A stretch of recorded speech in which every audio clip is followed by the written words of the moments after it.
হ্যাঁ দিদি।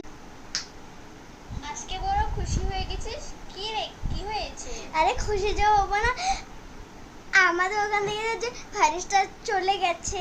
ভাইরাস মানে শান্তির কথা বলছি।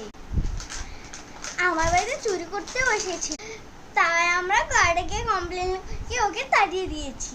আচ্ছা ঠিক আছে রাখ, আমার আরো কাম আছে তো। এখন আমার কত কিছু করা লাগবে, যে তাড়াতাড়ি কামগুলো সারিয়ে নি। আরে কিরকম মানুষ আমার গাড়ি একদম। এক সপ্তাহ পর। মাপেলগুলো নষ্ট হয়ে যাচ্ছে, তোরা খাবি না? না মা, আমি এগুলো খাবো না। না খেলে তো এগুলো নষ্ট হয়ে যাবে। কেন তুমি না শান্তি আন্টিকে দাও? আরে শান্তি